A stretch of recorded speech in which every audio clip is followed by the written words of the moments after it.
नमस्कार, DD news पर आप देखना शुरू कर चुके हैं हमारी खास चर्चा का प्रोग्राम। मैं हूं लालचंद्र सिंह। प्रधानमंत्री नरेंद्र मोदी की अध्यक्षता में कैबिनेट की बैठक में देश के युवाओं और अन्नदाता किसानों के लिए बड़े फैसले लिए गए। गरीब मेधावी छात्रों की मदद के लिए पीएम विद्या लक्ष्मी योजना को मंजूरी दी गई और इसके साथ ही एफसीआई को और अधिक मजबूत बनाने का भी फैसला किया गया है। तो ये दोनों फैसले क्या हैं, इनका क्या असर होगा, इसी पर आज हम चर्चा करेंगे अपने खास मेहमानों के साथ। लेकिन सबसे पहले जरा ये रिपोर्ट देख लीजिए। मेधावी विद्यार्थियों के लिए बुधवार को पीएम मोदी की अध्यक्षता में हुई कैबिनेट की बैठक बड़ी खबर लेकर आई है। देश भर में उच्च गुणवत्ता वाले कॉलेजों में उच्च शिक्षा के लिए विद्यार्थियों को धन की कमी के चलते अपनी पढ़ाई से वंचित ना होना पड़े, इसके लिए मोदी सरकार ने अहम योजना को मंजूरी दी है। मेधावी छात्रों को सस्ता कर्ज देने और राहत के लिए पीएम विद्या लक्ष्मी योजना को मंजूरी दे दी गई है। अगले 5 साल के लिए कुल 3,600 करोड़ रुपए की इस योजना के जरिए 8 लाख रुपए तक की वार्षिक पारिवारिक आय वाले छात्रों को हर साल कम से कम 1 लाख मेधावी छात्र छात्राओं को फायदा हो सकेगा। कुल 7.5 लाख रुपए तक के कर्ज पर क्रेडिट गारंटी भी दी जाएगी। इसके साथ ही 10 लाख रुपए तक के कर्ज के लिए 3% ब्याज छूट भी दी जाएगी। पीएम विद्या लक्ष्मी के अंतर्गत एक बहुत सिंपल ट्रांसपेरेंट मेथड से कोलैटरल फ्री, गारंटर फ्री और 8 लाख से कम इनकम की फैमिली है अगर, तो उनको एक अच्छे इंटरेस्ट सबवेंशन के साथ 10 लाख रुपए तक का लोन बहुत ही कन्वीनियंट तरीके से मिलेगा। पीएम विद्या लक्ष्मी योजना के तहत बैंक आसानी से छात्र छात्राओं को कर्ज मुहैया करा सकेंगे और ये पूरी प्रक्रिया डिजिटल और पारदर्शी होगी। 10 लाख तक लोन जिसमें रियायत भी रहेगी, 3% इंटरेस्ट सबवेंशन भी रहेगी, ऐसे एक महत्वाकांक्षी योजना आज पारित किया गया। देश की 860 NIRF रैंक्ड इंस्टीट्यूशन में अगर विद्यार्थी पढ़ना चाहते हैं और एजुकेशनल इंस्ट्रूमेंट के बारे में अगर उनको आर्थिक मदद चाहिए होता है तो ये लोन उनके लिए उपयुक्त हो पाएगा। इसके साथ ही मोदी सरकार ने किसानों के हित में एक और अहम फैसला लिया है।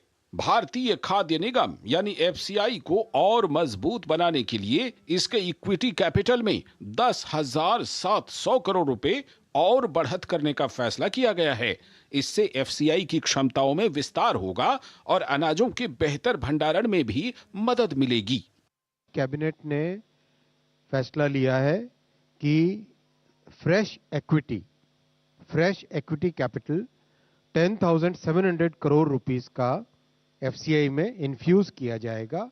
सो that means FCI will be able to do much more than what it has been doing, and this is in line with what Prime Minister Shri Narendra Modi ji has always emphasized कि किसानों का welfare, अन्नदाताओं का welfare हमारे लिए एक top priority है।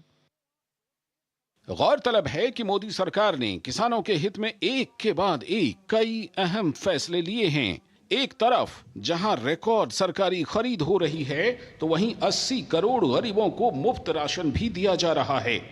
FCI को और मजबूत बनाने के मोदी सरकार का फैसला किसान और उपभोक्ता के हित के दिशा में उठाया गया एक और अहम कदम है। ब्यूरो इनपुट्स के साथ शैलेंद्र मिश्र की रिपोर्ट, डीडी न्यूज। और केंद्रीय मंत्रिमंडल द्वारा भारतीय खाद्य निगम में इक्विटी निवेश को मंजूरी मिलने पर उत्तर प्रदेश के मुख्यमंत्री योगी आदित्यनाथ ने प्रधानमंत्री नरेंद्र मोदी का आभार प्रकट किया और अपने सोशल मीडिया प्लेटफॉर्म एक्स पर उन्होंने पोस्ट किया, प्रधानमंत्री नरेंद्र मोदी जी के नेतृत्व में मंत्रिमंडल ने भारतीय खाद्य निगम में 10,700 करोड़ रुपए की इक्विटी निवेश को मंजूरी दे दी है। इस कदम से एफसीआई की एमएसपी पर खाद्यान्न खरीदने, आवश्यक स्टॉक बनाए रखने और बाजार मूल्यों को स्थिर करने में क्षमता बढ़ेगी, जिससे देश के लिए खाद्य सुरक्षा बढ़ेगी। प्रधानमंत्री जी, इस निर्णय के लिए धन्यवाद जो हमारे किसानों को सशक्त बनाता है और पूरे भारत में परिवारों के लिए कल्याण सुनिश्चित करता है।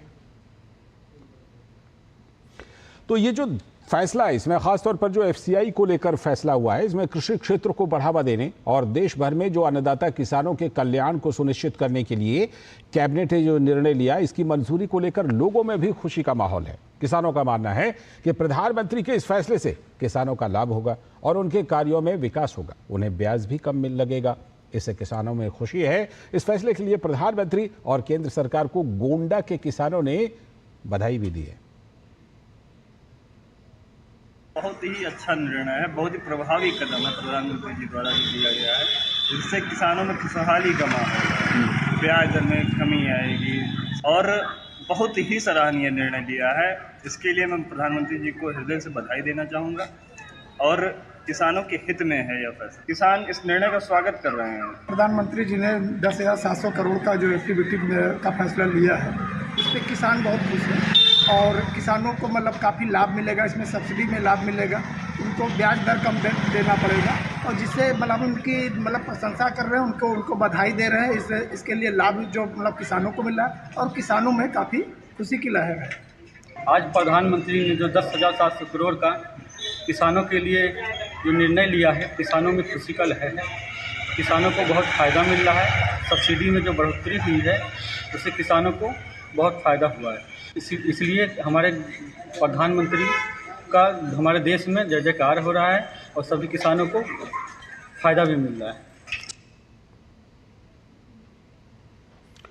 तो ये इन शब्दों में जो किसान हैं वो इस फैसले से खुश हैं और धन्यवाद भी अदा कर रहे हैं। लेकिन ये जो फैसले हैं, इन दोनों फैसलों की, चाहे बात किसानों के हित में लिए गए फैसले की हो या फिर जो आर्थिक रूप से कमज़ोर छात्र हैं, जिनको पैसे के अभाव में अपनी पढ़ाई को बीच में छोड़ देनी पड़ती थी, उनके लिए जो ये फैसला लिया गया है, उनको आसानी से कर्ज देने का फैसला, जिसमें अब कोलैटरल गारंटी की भी ज़रूरत नहीं पड़ेगी।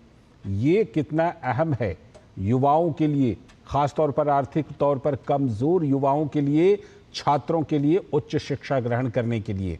क्योंकि बहुत सारे ऐसे छात्र होते थे जिनका बड़े बड़े यूनिवर्सिटी में, बड़े बड़े संस्थानों में दाखिला तो हो जाता था, लेकिन फिर उनके सामने एक समस्या आती थी पैसे की, कि वो अपने पैसे का इंतज़ाम कैसे करेंगे। ऐसे में ये फैसला काफ़ी अहम है। साथ में जो एफसीआई वाला फैसला है वो भी काफ़ी अहम है, क्योंकि आप जानते हैं कि एफसीआई में जो खाद्य भंडारण होता है उससे दो तरफा फ़ायदा होता है, एक तरफ किसानों का, दूसरी तरफ उपभोक्ताओं का। क्योंकि जिस तरह से सरकार अनाज योजना चला रही है वो, उसमें एफसीआई की बहुत बड़ी भूमिका है। तो क्या अहमियत है इस फैसले की? SK Malhotra ji, farmer agriculture commissioner, हमारे साथ जुड़ रहे हैं इस पर बात करने के लिए। सर, बहुत बहुत स्वागत आपका इस चर्चा में। आपके जरिए हम सबसे पहले ये समझना चाहेंगे कि ये जो एफसीआई को और मजबूत करने का फैसला लिया गया है, ये किस तरह से किसानों को फायदा पहुंचाएगा। उपभोक्ताओं पर भी हम बात करेंगे, लेकिन पहले जरा बताइए किसानों को इसका किस तरह से फायदा मिलने वाला है। बिल्कुल, जैसा कि आज कैबिनेट का एक बड़ा महत्वपूर्ण निर्णय हुआ और जो इक्विटी जो है वो बढ़ा दी गई है एफसीआई के लिए। जैसे कि आप जानते हैं कि सरकार की प्रतिबद्धता है कि देश में जो है खाद्य सुरक्षा सुनिश्चित हो और इसके साथ पोषण सुरक्षा सुनिश्चित हो। और जैसे कि आप समझते हैं कि अभी किसान कल्याण की भी बात करते हैं, तो आय सुरक्षा भी किसानों की सुनिश्चित हो। उन सबको अगर हम मद्देनजर देखें तो ये बड़ा ही महत्वपूर्ण फैसला है, क्योंकि देश की अपनी एक प्रतिबद्धता है कि कैसे जो है हम पूरे देश में अनाज जो है लोगों को सुलभ होता रहे अपने लोगों को। उसके लिए जो है एफसीआई एक बहुत ही बड़ा योगदान करता है और एफसीआई प्रोक्योरमेंट करता है किसानों से। और वो जो प्रोक्योरमेंट है वो एक तरह से उसका संग्रह करके और उसका फिर डिस्ट्रीब्यूशन सिस्टम में जाता है, क्योंकि वहाँ भी हम लोगों को खाद्य सुरक्षा की जहाँ हम बात करें तो वो एक तरह से हम लोगों को उसके साथ जुड़ा हुआ है, क्योंकि फूड सिक्योरिटी बिल जो है वो भारत सरकार ने एक तरह से वो लागू किया हुआ है। उस लॉ के अंतर्गत ये जरूरी हो जाता है कि कैसे जो है खाद्यान्न लोगों को उपलब्ध रहे। तो एफसीआई और उसके अंदर जो स्टोर होता है वो बहुत ही योगदान करता है। इसलिए एक तरह से मैं ये कहूंगा कि ये कृषि क्षेत्र को बढ़ावा देगा और साथ साथ देश भर में जितने भी किसान हैं उनके लिए जो है किसान कल्याण सुनिश्चित होगा एक प्रकार से। और ये एक तरह से पूर्ण रूप से किसानों का को समर्थन है। और इससे मैं ये भी कहूंगा कि भारत की जो कृषि व्यवस्था है वो भी सुदृढ़ होगी और किसानों से जो हम खरीदी करते हैं, जैसे कि आपने देखा होगा कि पीछे जब गेहूं का मौसम था, तो जब गेहूं की हार्वेस्टिंग हुई थी तो कम से कम लगभग 266 लाख मीट्रिक टन गेहूं खरीदा गया था, तो वो एफसीआई ने खरीदा। बिल्कुल उस तरह से 85 लाख टन जो है अभी ये बिल्कुल आंकड़े अभी हमें प्राप्त हुए, जिसमें कि धान की भी खरीदी हुई, ठीक है, किसानों से खरीदी हुई, जिसमें करीब किसानों को लाभ हुआ और किसानों को पेमेंट की गई। तो वो जो इक्विटी है उसका जो है बड़ा इंपॉर्टेंस स्थान है, जो पहले कभी जो है बढ़कर के 4,496 करोड़ होती थी, वो बढ़कर 19-20 में जो है वो करीब 11,000 करोड़ हुई। अब ये 11,700 और जुड़ जाएगी, 10,700 और जुड़ जाएगी, तो 2,100 करोड़ के आसपास। तो ये एक बहुत ही महत्वपूर्ण फैसला है। ठीक है, मैं लौटता हूं इस पर और आपसे जरूर उपभोक्ताओं के नजरिए से भी इसको जरूर समझूंगा, और खासतौर पर क्योंकि देखिए खरीद और एमएसपी इन सब की बड़ी चर्चा रही है, किसानों की खरीद, एमएसपी, तो इन सब पहलुओं पर भी जरूर बात करूंगा कि इसमें किस तरह से इस पर असर पड़ेगा। शिशिर सिन्हा हमारे साथ वरिष्ठ आर्थिक पत्रकार जुड़ चुके हैं, बहुत बहुत स्वागत शिशिर। सबसे पहले शिशिर, आपके जरिए ये जरूर समझना चाहूंगा कि देखिए वैसे ये प्रेस कॉन्फ्रेंस में भी ये सवाल उठा था कि जो निर्धन या आर्थिक रूप से कमजोर छात्र हैं उनके लिए जो फैसला लिया गया शिशिर, 10 लाख रुपए तक का कर्ज, तो इस तरह की व्यवस्था तो पहले भी थी, लेकिन ये जो आज का फैसला है वो पहले की व्यवस्था से अलग कैसे है? क्या इसमें नया होगा? कुछ चीजें तो समझ में आती हैं कि अब कोलैटरल गारंटी की जरूरत नहीं पड़ेगी, इसके साथ ही ब्याज में छूट मिलेगी। ये कितना बड़ा फैसला शिशिर आज गरीब छात्रों के लिहाज से? देखिए लालचंद, अभी तक की जो व्यवस्था है उसमें ऐसा होता है कि 4 लाख रुपए तक का जो आप एजुकेशन लोन लेते हैं उसमें आपको ना तो गारंटी की जरूरत होती है ना ही कोलेटरल की जरूरत होती है। ठीक है। 4 से 7.5 लाख का दूसरा स्लैब होता है जिसमें आपको गारंटी की जरूरत होती है लेकिन किसी कोलेटरल की जरूरत नहीं होती है। 7.5 के ऊपर जो है वो आपको गारंटी और कोलेटरल की जरूरत होती है।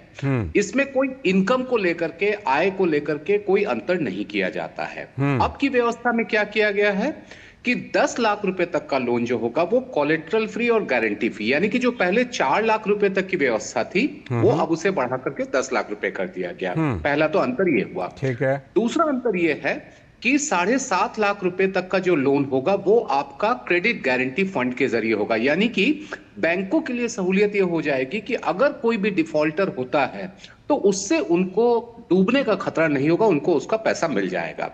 तीसरी बात, इसमें 3% का इंटरेस्ट सबवेंशन भी है, यानी कि ब्याज अगर आप 10% दे रहे हैं तो आपको 7% ही देना है, 3% का ब्याज केंद्र सरकार देगी।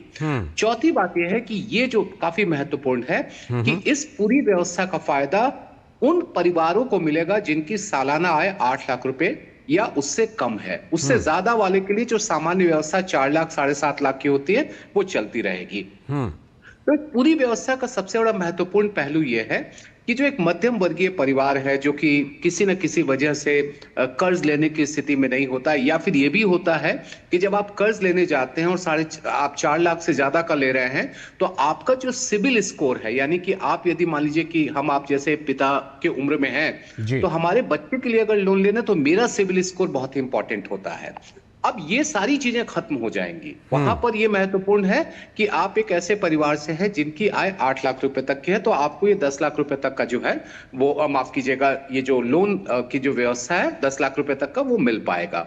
एक और बात इसमें महत्वपूर्ण है कि ये सभी स्ट्रीम के लिए है, यानी कि किसी भी विषय में उच्च शिक्षा के लिए आप जा रहे हैं उसमें मिलेगा। और ये 800 के करीब जो बेहतर रेटिंग वाले जो शैक्षणिक संस्थान हैं उनमें दाखिला ले रहे हैं तो उसमें भी इसका फायदा मिलेगा। अभी ये सेंट्रली सेक्टर स्कीम है। सेंट्रल सेक्टर स्कीम का मतलब ये होता है कि राज्यों को एक पैसा नहीं देना है, पूरा का पूरा जो इसका केंद्र सरकार। हाँ ठीक है, मैं इसकी बाकी पहलुओं पर भी और खासतौर पर जो विद्यार्थी हैं, जो छात्र हैं, उनके लिए मैं जरूर इस पहलू पर आपसे और ज्यादा स्पष्टीकरण लूंगा, लेकिन पहले जरा एक बार फिर से एस.के. मल्होत्रा सर के पास चलते हैं।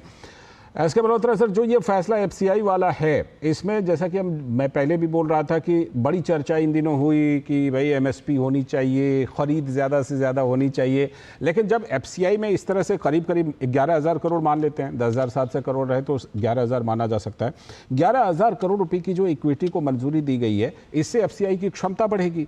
तो क्या ये मान करके चलें कि और ज़्यादा खरीद होगी किसानों से? हम लोग इसको इस तरीके से अगर हम चर्चा करें तो मेरे ख्याल में बेटर रहेगा कि ये जो एक तरह का जो निर्णय है, एक तो ये है कि जितने भी हमारा न्यूनतम समर्थन मूल्य है उस पर खरीदी करना जरूरत है। जैसे कि मैंने कुछ आंकड़े बताए कि सरकार को हर बार जो है अपने खाद्यान्न के लिए जो है और एक तरह से मैं ये कहूँगा पब्लिक डिस्ट्रीब्यूशन सिस्टम के लिए जो है उसको खरीदारी करना बहुत जरूरी है। तो एक तो मैं ये कहूंगा कि एमएसपी पर सुनिश्चित होगा उसकी खरीदी, एक तो ये फायदा मिलेगा। दूसरा जो हमें इसका बेनिफिट मिलेगा कि जो हमारी रणनीति है खाद्यान्न भंडार को रखने की, वो हमारी सुधरेगी, वो इंप्रूव होगी, क्योंकि पैसे की कमी नहीं रहेगी एक प्रकार से। क्योंकि जब भी कमी आती थी एफसीआई को पैसे की, तो उसको अल्पकालिक जो है एक तरह से ऋण लेना पड़ता था। तो वो अल्पकालिक ऋण नहीं लेना पड़ेगा, वो एक तरह से इंटरेस्ट की भी बचत हो गई, और साथ में जो है वो सब्सिडी होती थी, वो सब्सिडी की भी बचत हुई। तो इस तरह से जो है मैं ये कहूंगा कि जो एक प्रकार की मैं ये कहूंगा जो परिचालन क्षमता है एफसीआई की, वो इंप्रूव होगी, वो निकल कर इंप्रूव होकर के सामने आएगी, जिससे कि सीधा फायदा हमारे खाद्य सुरक्षा को रहेगा और हमारे पब्लिक डिस्ट्रीब्यूशन सिस्टम को रहेगा। ये सीधा फायदा एक तरह से मिलने वाला है। और इससे जो है एक तरह से मैं ये भी कहूंगा कि जो एफसीआई की फंड की जो आवश्यकता थी वो अपने आप में पूरी होगी। तो इस तरह से उनको दूसरों की तरफ देखना नहीं पड़ेगा। तो इस तरह की जो ये वैकल्पिक व्यवस्था हुई है, और ये व्यवस्था अपने आप में बहुत ही महत्वपूर्ण जो है इसके परिणाम सामने आएंगे, जिसमें जो क्षमता है ये बढ़ के आएगी, और हमारा जो एक तरह से ये भी संभावना है कि आगे खरीदी भी बढ़ सकती है। खरीदी भी आगे बढ़ सकती है, और इससे मॉडर्नाइजेशन में भी मुझे लगता है जरूर मदद मिलेगी इस फंड से। मैं आता हूं आपके पास लौट करके। शिशिर, आपके पास छात्रों को लेकर के जो फैसला हुआ है उस पर सवाल पूछूं, लेकिन उससे पहले जरूर आपसे एफसीआई वाले फैसले पर भी मैं एक टिप्पणी जरूर लेना चाहूंगा कि एफसीआई को लेकर के जो ये फैसला लिया गया है, बिल्कुल दोनों तरफ फायदा मिलेगा, किसानों को भी, उपभोक्ताओं को भी। शिशिर, निश्चित तौर पर देखिए, मल्होत्रा साहब ने काफी कुछ कह दिया है, तो मेरे लिए बहुत कुछ जोड़ने को नहीं, लेकिन मैं एक बात जरूर जोड़ना चाहता हूं। जब कभी भी आपके पास इक्विटी बेस बड़ा हो जाता है, यानी कि शेयर पूंजी आपके पास ज्यादा हो जाती है, तो आपको बाजार से पैसा उठाने में भी दिक्कत नहीं होती है। यानी कि जो शॉर्ट टर्म बोरोइंग होती है, कई बार जैसे आपने खरीद करी, खरीद के समय में जो आपको पैसा इमीडिएटली भुगतान करना है, जो कि बिल्कुल थोड़े समय के लिए होती है, वो आपके लिए जुटाना ज्यादा आसान हो जाएगा, ज्यादा सहूलियत हो जाएगी। तो शुरुआती तौर पर आप इसका इस्तेमाल अलग अलग माध्यमों में कर सकते हैं, और लंबे समय में शॉर्ट टर्म बोरोइंग में आपके लिए ज्यादा पैसा जुटाने में आपको दिक्कत नहीं होगी।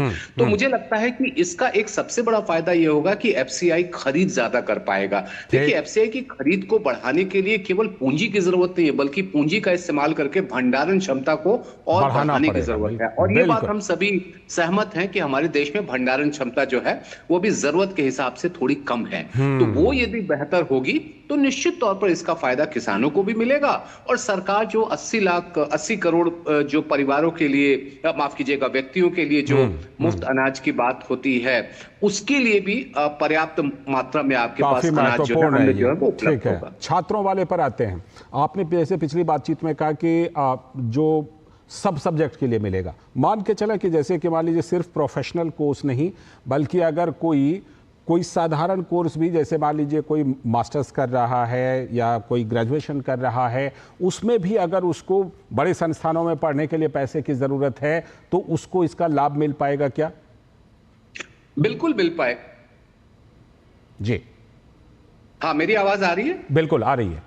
हाँ, देखिए, बिल्कुल मिल पाएगी। ये एक व्यवस्था ऐसी है जिसमें कोई विषय की बाध्यता नहीं है। एक ही चीज जो महत्वपूर्ण है वो है संस्थान, कि वो संस्थान एक उच्च कोटि का होना चाहिए, एक बेहतर दर्जे का होना चाहिए। यानी कि आप किसी भी संस्थान में जाकर के दाखिला ले लें और फिर कहे कि हमें लोन की जरूरत है, तो इस स्कीम में नहीं मिलेगा। जो चाहे वो सरकारी संस्थान हो, निजी संस्थान हो, सरकारी बैंक हो, निजी बैंक हो, सभी इस योजना में शामिल है। बस शर्त इतनी है कि जो संस्थान है वो एक बेहतर किस्म का होना चाहिए, विषय की कोई बाध्यता नहीं। संस्थानों की जो लिस्ट होगी, जैसे अभी आप बता रहे थे कि क्या करीब 800 संस्थानों को आइडेंटिफाई, उनको चिन्हित किया जाएगा, सरकार उसके बारे में बताएगी कि ये वो संस्थानों की लिस्ट है जिसमें एडमिशन मिलने पर आपको इस तरह की इस योजना का फायदा मिल पाएगा? बिल्कुल, ये करीबन 860 संस्थान है। और जो एक पोर्टल लॉन्च करने की बात है कि एक जो पोर्टल आपके लिए उपलब्ध होगा, क्योंकि ये end to end digital solution है, इसमें आपको किसी बैंक में जाकर के अलग से कोई फॉर्म भरने की जरूरत नहीं, end to end digital solution है और वहीं पे जितनी भी जो पड़ताल होनी है वो उसी तरीके से होगी। तो यहाँ पर उन संस्थानों की सूची भी आपके सामने उपलब्ध होगी, जिसका जैसा कि मुझे उम्मीद है कि समय समय पर इसका एक तरीके से रिव्यू भी किया जाएगा कि इसमें से कौन से संस्थान ऐसे हैं जिनको शामिल किया जा सकता है और कौन से संस्थान ऐसे हैं जिनको निकाला जा सकता है। हालांकि ये स्थिति अभी साफ तौर पर बताई नहीं गई कि क्या जो संस्थान शामिल हो जाएंगे उनको निकाला भी जा सकता है या नहीं। लेकिन अगर किसी का जो एक्रेडिटेशन का, जिसको हम लोग नैक कहते हैं, उसमें अगर किसी भी तरीके का खराब रैंकिंग हो जाए, उन सब चीजों की स्थिति में हो सकता है आने वाले समय में कुछ संस्थान निकाले जाएं और कुछ संस्थान इसमें शामिल किए जाएं। इस बारे में कोई स्पष्टीकरण है कि क्या इसमें अगर मान लीजिए कोई मानकों को पूरा करता है कि कोई विदेशी संस्थान भी इसमें शामिल होंगे क्या, या सिर्फ देश भर के? विदेशी संस्थान भी बिल्कुल इसमें होंगे, लेकिन एक चीज आपको यहाँ पर ध्यान रखना चाहिए कि जरूरत यहाँ पर है कि हम अपने देश में संस्थानों को कैसे बढ़ावा दें। आप देखिए कि लगभग जो 10 साल हुए हैं, 120 महीने जो हैं, उन 120 महीने में 300 से भी ज्यादा यूनिवर्सिटीज खोली गई हैं सरकार की ओर से। जब आपके देश में इतनी ज्यादा शिक्षण संस्थाएं खुल रही हैं, उसका मकसद यही था कि आपके लिए फीस कम हो और लोग विदेश ना जाएं। हाँ, अब जिसको जाना है उसके लिए अलग तरह की व्यवस्था। और एक बात ये ध्यान रखिए कि ये स्कीम उन परिवारों के लिए है जिनकी सालाना आय 8 लाख रुपए से कम है। तो वो यदि अगर विदेश जाने वाला परिवार है तो शायद मुझे लगता है कि इससे थोड़ा सा ऊंचा होगा, क्योंकि उनके खर्च काफी ज्यादा होते हैं। बिल्कुल, ये बात बिल्कुल आपने बिल्कुल सही क्लैरिटी दे दी। लेकिन हाँ, इतनी बात जरूर है कि जो मानक पूरा करेंगे तो दूसरे देशों के भी संस्थान इसमें शामिल हो सकते हैं। एसके मल्होत्रा सर, मॉडर्नाइजेशन वाले फैक्टर पर मैं आता हूं जरा। जैसे मान लीजिए एफसीआई का गोदाम है, एफसीआई के रखरखाव हैं, उसका भंडारण क्षमता है, उसमें मॉडर्नाइजेशन की, आधुनिकीकरण की कितनी ज़रूरत है? और ये जो आज का फैसला है, क्या आधुनिकीकरण में भी इसका फायदा मिलेगा?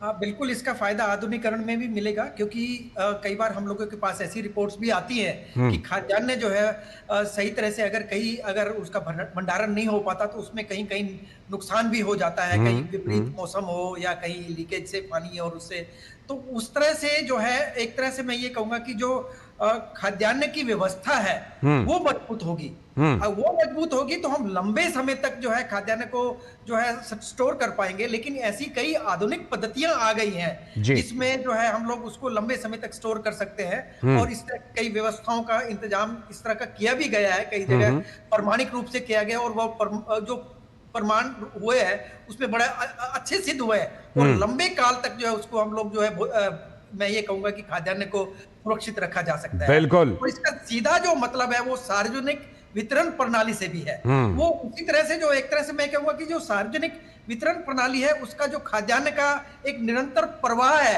वो सुनिश्चित हो जाएगा, और ये आधुनिकीकरण जो है वो निश्चित रूप से इसमें बहुत ही मायने रखता है। बिल्कुल बिल्कुल, ये जरूरी भी था, क्योंकि हम जानते हैं कि 5 साल के लिए वो जो अनाज योजना है उसको भी वृद्धि दी गई है और तमाम योजनाएं चल रही हैं। आप कुछ जोड़ना चाह रहे हैं, जल्दी से जोड़ दीजिए शिशिर।